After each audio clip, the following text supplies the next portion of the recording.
రాష్ట్రం. ఇది శైవ క్షేత్రం. ఇక్కడ శైవ భక్తులకు మొదటి నుంచి ఇక్కడ ఒక గొప్ప భక్తి శ్రద్ధలతో అది 1000 స్తంభాల గుడి కావచ్చు, రాజన్న సిరిసిల్ల దేవాలయం కావచ్చు, అలంపూరు క్షేత్రం కావచ్చు, మల్లికార్జున స్వామి కావచ్చు, ఎక్కడ చూసినా ఈ త్రిలింగ దేశంలో శివుడి యొక్క ఆనవాళ్ళు, శివుడి యొక్క భక్తులు ప్రతి వైపున ఉన్నారు.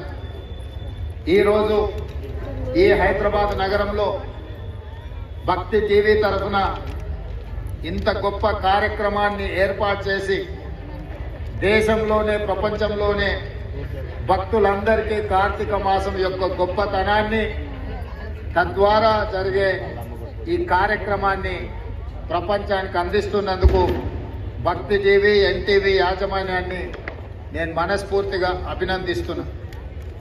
ఈ కార్యక్రమం తప్పకుండా ఒక మంచి అభివృద్ధి దిశగా ఒక స్ఫూర్తిని నింపే విధంగా భక్తులందరినీ ఏకం చేయడం ద్వారా ఇక్కడ ఇన్ని వేలాది మంది భక్తులు వచ్చిన క్రమశిక్షణతో ఎలాంటి ఇబ్బంది జరగకుండా దీన్ని ప్రతి సంవత్సరం నిర్వహించడం అనేది ఒక గొప్ప యజ్ఞం. ఈ యజ్ఞంలో వారు ఇంకా గొప్ప గొప్ప కార్యక్రమాలను నిర్వహించాలని, భక్త కోటికి ముక్తి కలిగించాలని, మనం దర్శించుకోలేని స్వామీజీలను, సాంప్రదాయాలను మన నగరానికి, మన రాష్ట్రానికి తీసుకురావడం ద్వారా పేదలకు,